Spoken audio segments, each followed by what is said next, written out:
Hello, my name is Lindsay Reed, and I will be reviewing 3 educational blogs. The first one is Bud the Teacher. He is an instructional technologist, so he reviews technology. He helps teachers implement it in their classrooms and helps them evaluate and figure out what works, what doesn't work, all of that wonderful things. And that's what he uses his blog for. His website was well organized. I was able to find different topics and read a few of his posts. Most of his posts look like they were used for reflection based on what technology he used that day or how well his um, discussion went that day with some teachers.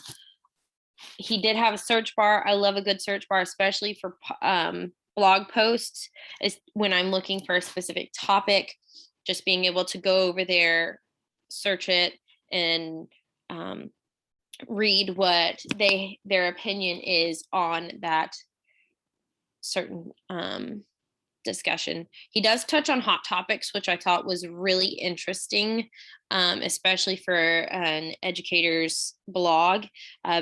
Having that ability to verbally express those topics that most teachers wouldn't necessarily post on the internet for all to see. I really appreciated that he did that. I like that his blog posts are short and to the point. He doesn't give too much information. It's always just the right amount, especially for the topics that he covers. They're very short and single content blog posts, so it's not multiple topics all in one. Also, very clean looking site. It was black and white, easy to navigate.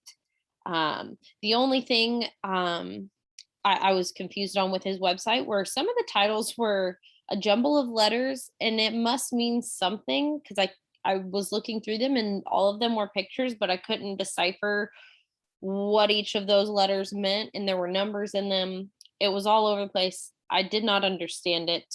That was my only thing with that website was some of the titles. I was very I didn't know how to understand what they were about based on the titles shown. The next blog is the Cool Cat Teacher blog. I really enjoyed her website layout, all the resources she provided, more than just a blog. I really just appreciated all that she had to offer for educators. The setup of the website was wonderful. It had tabs, search bar, it was clean. It has a podcast, and I actually have listened to her podcast. They're all 10 minutes, which for an educator during our quick little 10-minute breaks here and there, I really appreciate taking in those 10 minutes of tips. And it's not just her talking. She has other people on her, educators on her show discussing it too. This isn't about podcasts. Anyway, she discusses in depth about being a digital citizen and what that means, not only for teachers and students alike. Just being mindful of what we put out there on the internet, and that we leave a digital footprint. Again, it's clean. She has tabs at the top for different resources and search bar, search bar, search bar. I love search bars. Just being able to, again, type in that topic that I'm specifically looking for, especially being a digital citizen, being able to find it in a jiffy. I really did appreciate her website and her layout. The other things are links to all her resources. So again, she has the podcast. She also has Teacher Break Teachers. She had another website and free resources linked for educators to use. She's won multiple awards, not just for her blog, but for podcasts and her resources for teachers. The only thing I would fix on her website is her ads on the sides. So when you pull up her website, you see that her like teacher by teacher links right there. And it's not cohesive. It doesn't flow with the rest of the web page. It kind of just sticks out like a sore thumb.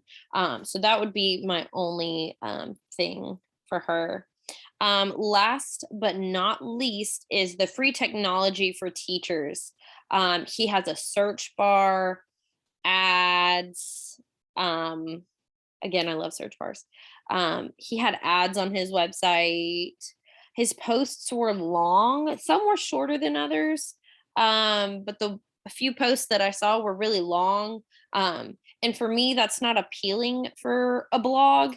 I want something I can read quickly and get a good bit of information in a small amount of time.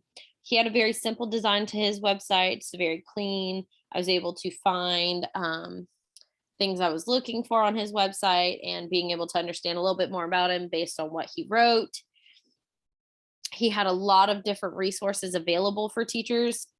It's why it's called Free Technology for Teachers, because he not only writes blogs, but he also has different tricks and tips for teachers with different technology tools.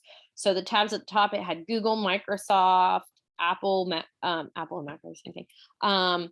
All of those wonderful technology devices. He has all sorts of posts, videos, all of that for teachers to use.